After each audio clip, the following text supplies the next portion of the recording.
சாதகமாக வரும்னு சொல்லிட்டு சொல்ல முடியாது. ஏன்னா பிறந்தவுடனே நம்ம வந்து காலேஜை முடிச்சுட்டு போகிறதில்ல.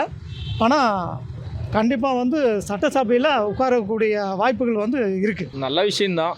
பட் என்னென்னா எல்லோரும் ஒரு மாற்றத்தை எதிர்பார்த்துட்ருக்குறாங்க. அந்த மாதிரி ஒரு நல்ல ஒரு மாற்றம் நடந்தால் சந்தோஷம்.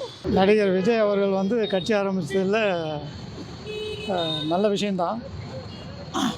இன்னும் வந்து நிறைய அறிக்கையெல்லாம் விட்டுருக்காரு. இன்னும் அவருக்கு தெரியாத விஷயங்கள்லாம் நிறைய இருக்குது. இதெல்லாம் வந்து தெரிஞ்சு செஞ்சாருன்னா மக்கள் மத்தியில் விஜய் வந்து நல்ல முறையில் ஆட்சி பண்ணுவாருங்கிற நம்பிக்கை மக்கள் மத்தியில் நிறைய வந்திருக்கு. அதில் வந்து எனக்கு தெரிஞ்ச விஷயங்கள் வந்து தனியார் மயமாக இருக்கக்கூடிய பள்ளிகளை வந்து கவர்மெண்ட்டில் எடுத்து நடத்தி அதே அளவுக்கு கொண்டு வரணும். மக்கள் வந்து அது விரும்புகிறாங்க.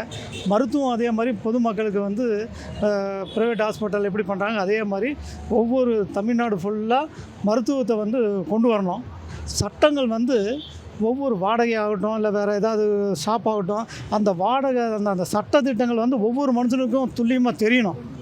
தெரிஞ்சால் தான் வந்து ஒவ்வொருத்தரும் வந்து தெளிவான வாழ்க்கையில் போயிட்டுருக்க முடியும். இன்னும் நிறைய விஷயங்கள் தமிழ்நாடு ஃபுல்லாக இருக்கிற ஏரி எல்லாத்தையும் தூர் வரணும். வர தண்ணியை கடலுக்கு விடாமல் எல்லா தண்ணிகளையும் அதாவது சென்னை ஏரியா மட்டும் இல்லாமல் மற்ற தமிழ்நாடு ஃபுல்லாக இருக்கிற குளங்களை எல்லாம் வெட்டி அந்தந்த தண்ணியை வாய்க்காலை வெட்டி அந்த குளத்தில் சேர்த்து வச்சா வருஷம் முழுவதும் விவசாயம் நடக்கக்கூடிய மாநிலம் தமிழ் மாநிலம். அது வந்து பயன்படும் மக்களுக்கு, விவசாயத்துக்கு மக்களும் பயன்படுவாங்க. இது வந்து என்னோடய வேண்டுகோள். ஃபுல்லாக சாதகமாக வரும்னு சொல்லிட்டு சொல்ல முடியாது. ஏன்னா பிறந்தவுடனே நம்ம வந்து காலேஜை முடிச்சுட்டு போகிறதில்ல. ஆனால் கண்டிப்பாக வந்து சட்டசபையில் உட்காரக்கூடிய வாய்ப்புகள் வந்து இருக்குது. விஜய் அவர்களுக்கு இருக்குது. விஜய் சார்ந்த தமிழ்நாடு ஃபுல்லாக இருக்கிற இதில் வந்து அவருக்கு நிறைய வாய்ப்புகள் சட்டசபையில் போய் உட்காரதுக்குரிய வாய்ப்புகள் நிறைய இருக்குது. கட்சி கொடியெல்லாம் பார்த்தீங்களா எப்படி இருக்கு? கட்சி கொடியெல்லாம் நான் தெளிவாக தான் எடுத்திருக்காங்க. யானை வந்து அனிமல்ஸ்லேயே வந்து பவர்ஃபுல்லான அனிமல்ஸு அதை போட்டு வச்சுருக்காரு. அந்த பவர்ஃபுல்லோடு இவர் இருப்பார் அப்படிங்கிற நம்பிக்கை இருக்குது. நல்ல விஷயந்தான். பட் என்னென்னா எல்லோரும் ஒரு மாற்றத்தை எதிர்பார்த்துட்ருக்குறாங்க. அந்த மாதிரி ஒரு நல்ல ஒரு மாற்றம் நடந்தால் சந்தோஷம். பின்ன சடனாக வந்து ஆட்சி பிடிக்கணும்னா நடக்கிறது கொஞ்சம் சிரமம்தான். பட்டு சீமான் மாதிரி கொஞ்சம் நல்லா கூட எல்லாம் சேர்ந்து மிங்கிளாகி பண்ணாங்கன்னா நல்லா ரொம்ப கண்டிப்பாக வெற்றி நிச்சயம். நல்லது நடந்தால் சரிங்க. நடிகராக இருந்துட்டு ஒரு அரசியல் நடிகராக இருந்து அரசியல் களத்துக்குன்னா நல்லது பண்ணால் போதுங்க. பட் என்னென்னா இப்போ இருக்கிறவங்க எல்லாருமே ஒன்றும் பெருசாக பண்ணுறதில்ல. எல்லாருக்கும் தெரியும், சொல்ல வேண்டியதில்லை. அவர் பின்னாடி நல்லா செய்வார்னு எல்லாத்துக்குமே நம்பிக்கை இருக்குது. அவர் நல்லபடியாக இந்த கட்சியை ஆரம்பித்ததுனால எல்லாத்துக்கும் சந்தோஷம்.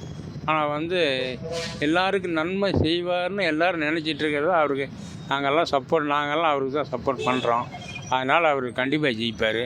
பின்னாடி அவர் பெரிய லெவலில் வருவார், நம்பிக்கை இருக்குது. ஆமாம், இனிமேல் தலைவர்னால் இனிமேல் தானே அவர் எப்படி பேசுகிறாரு, எப்படி நடந்துக்கிறாரு அப்படிங்கிற இனிமேல் தானே தெரியும். முதல் நாள் அந்த மீட்டிங் நான் கேட்கல, அது இது மட்டும் பேப்பர் மட்டும் பார்த்தேன். அதனால் அவருக்கு நல்ல சான்ஸ் இருக்குது. பின்னாடி எல்லாருமே நான் சப்போர்ட் பண்ணும்போது ஒரு நம்பிக்கை இருக்குது.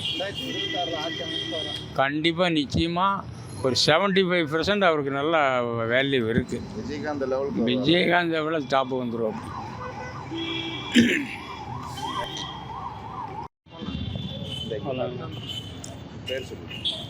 என் பேர் தினேஷுங்க. விஜய் இப்போ ஒரு புதிய கட்சி ஆரம்பிச்சிருக்காருன்னு எல்லாத்துக்கும் தெரியும். இப்போ கொடி அறிமுகப்படுத்திருக்காரு. மக்களுக்கு ஒரு நல்ல விஷயந்தான் அது. புதுசாக ஒரு கட்சி வர்றதும் மக்களுக்கு இன்னொரு ஆப்ஷனாக கிடைக்கும். மற்றவங்களுக்கு ஓட்டு போடுறதுக்கும் இப்போதைக்கு இந்த அடுத்த எலெக்ஷன்லேயும் அவருக்கு பெருசாக இம்பேக்ட் இருக்குமான்னு தெரில. ஆனால் கண்டிப்பாக அடுத்த எலெக்ஷனில் கண்டிப்பாக நிறைய இம்பாக்ட் இருக்கும். இப்போ ஒரு 3 to 4% வாங்கினா கூட அடுத்த எலெக்ஷனில் ஒரு 10% போகிறக்கும் நல்ல வாய்ப்பு இருக்குது விஜய்க்கு. அது அடுத்த எலெக்ஷன் ஜெயிக்கணும் நாங்கள் நம்புகிறோம். நடிகராக தான் பார்த்துருப்பீங்க. அது அவர் பெருசாக அறிக்கையும் இல்லை, பப்ளிக்லையும் பெருசாக எதுவும் பேசலை. அவர் பேச தான் எங்களுக்கும் அவரோட அரசியல் புரிவு எவ்வளோ இருக்குன்னு நமக்கும் தெரியும். அப்போ தான் மக்களும் புரிஞ்சுப்பாங்க, அதை பற்றி தெரிஞ்சுப்பாங்க.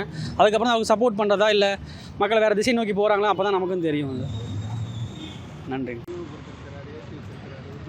விஜய் வந்து இன்னைக்கு காலையில் கட்சி கொடியை ஏற்றி வச்சார். பார்த்த டிவியில் நல்ல தலைவர் தான். நல்ல சிறப்பான ஒரு ஆட்சி கொடுத்தாருன்னா பரவாயில்ல.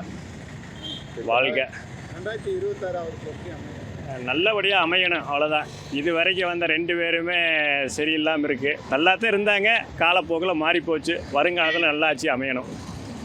எல்லாத்துக்கும் விஜய் வந்து வரவேற்பிருக்காங்க. கண்டிப்பாக வரவேற்பாங்க. இளைய தலைமுறைகளை வரவேற்கும். சிறப்பாக நடக்கட்டும். வாழ்க விஜய்.